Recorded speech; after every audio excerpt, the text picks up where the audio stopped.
আসসালামু আলাইকুম প্রিয় বন্ধুরা, আজকে আমি আসছি শ্যামলীপাড়া বিশ্ব রোড সংলগ্ন তার একটু পশ্চিমে অর্থাৎ কালীবাড়ি, মোহনপুর রোড কালীবাড়ি। এখানে জমজমাট হাট, তরিতরকারি হাট, অনেক তরিতরকারি পাওয়া যায় এখানে। দেখেন খুব মনোরম দৃশ্য, দেখতেও অনেকটা ভালো লাগে। দুই পাশ দিয়ে তরিতরকারি বা দোকানদাররা তরিতরকারি বিক্রি করছে। এই যে দেখেন, এ পাশে আছে দোকানদাররা বিক্রি করতেছে কচু,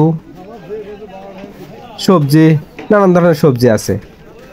আবার অনেকেই বিক্রি করছে পাকা আম। এই যে এখানে দেখেন মশলা বিক্রি করতেছে। দেখেন অনেকটা সুন্দর মনোরম পরিবেশ, দেখতে অনেকটা ভালোই লাগে।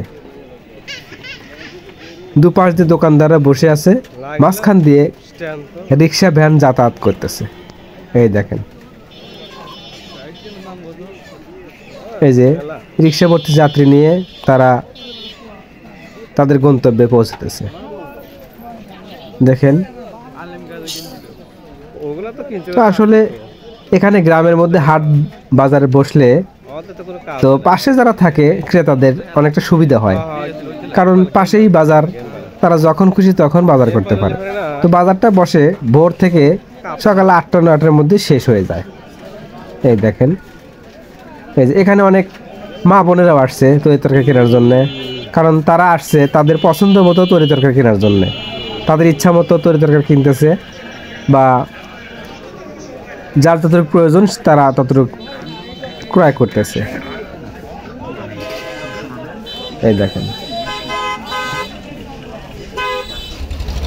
এই যে এ পাশে একজন বিটি, দেখেন এই যে খুব সুন্দরভাবে পিঠা তৈরি করে বিক্রি করতেছে। এই দেখেন, এই যে এই পাশে আছে মাছ, ছোট মাছ।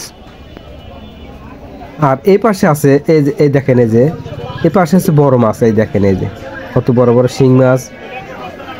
এই যে এখানেও অনেক বড় বড় মাছ আছে, বোয়াল মাছ, তারপরে লওলা মাছ, জাপানি, সিলভার। তো এখানে মা বোনেরও আসছে। দেখেন, এই যে তারা ইচ্ছা মতো মাছ ক্রয় করতেছে, যে যার যেটা প্রয়োজন, যার যেটা পছন্দ, যে যেটা ভালোবাসে সে সেটা কিনে নিতেছে। এই দেখেন, এই যে কেউ ছোট মাছ কিনতেছে, কেউ বড় মাছ কিনতেছে, এই যে কেউ শিং মাছ কিনতেছে। এই দেখেন, এই যে শিং মাছ এই নদীর থেকে কেবলই মেরে নিয়ে আসলো। এই দেখেন, এই যে এই দেখেন, অনেকটা খুব দেখতে অনেকটা ভালোই লাগে, খুব মনোরম পরিবেশ।